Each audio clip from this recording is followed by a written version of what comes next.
আমি তাই দেব। বেশ মহারাজ, তোমার আমি মুখের কথায় বিশ্বাস করবো না, তোমাকে সত্য করতে হবে। কি দিয়ে? গঙ্গা জল, তুলসী পত্র আর তামা। গঙ্গা জল, তুলসী পত্র আর তামা। তাই আর গঙ্গা জল, তুলসী পত্র, তামা। ওমা, ওই জন্য তামা পড়তে বন্ধ করে গো, তামা পড়তে নাই। কেন পড়তে নাই? না, এই দিব্যি করা হয়, সেই জন্য গঙ্গা জল, তুলসী পত্র, তামা দিয়ে আত্মশুদ্ধ করাচ্ছেন। কি বলছে? এই দেখো রানী, আমি গঙ্গা জল, তুলসী পত্র নিলাম, তুমি যা চাইবে আমি তোমাকে তাই দেব। বলো বলো মেজরানী, ওগো তুমি কি বর নেবে? মহারাজ, মহারাজ তাহলে দাও। একেবারে 14 বৎসরের জন্য ভারত হবে অযোধ্যায় রাজা, আর দ্বিতীয় 14 বৎসরের জন্য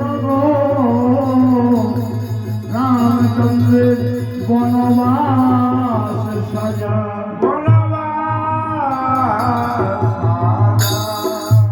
একেবারে 14 বৎসরের জন্য ভরত হবে অযোধ্যায় রাজা, আর দ্বিতীয় 14 বৎসরের জন্য রামচন্দ্রের বনবাস। রাজার মাথায় যেন বজ্রাঘাত হলো, মাটিতে পড়ে গেল, আর মাটিতে পড়ে আজ রাজায় আমার কাঁদিতে লাগিল। বিনা মেঘে যেন রাজার মাথায় বজ্রাঘাত হলো, বিনা মেঘে রাজার মাথায় যেন বজ্র পড়ে গেল, মাটিতে পড়ে কাঁদছে আর হাহাকার করছে। বলে রানী গো, তুমি একই বর চাইবে, বলো আমি কেমন করে আমার রামকে বনবাসে দেব? রাম যদি বনবাসে চলে যায়, আমি কেমন করে বনে দেব?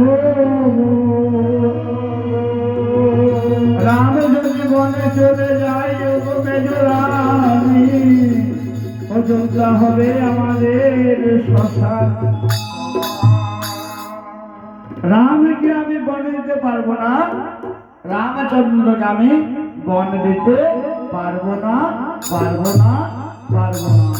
ত্রিসত্য করেছো রাজা, তুমি গঙ্গা জল, তামা, তুলসী নিয়ে ত্রিসত্য করে বলেছো যে আমি যা চাইবো তুমি আমাকে তাই দেবে। দাও মহারাজ। আজ মহারাজ কি বললো? রানী গো, একবারে 14 বৎসরের জন্য ভরত হবে রাজা।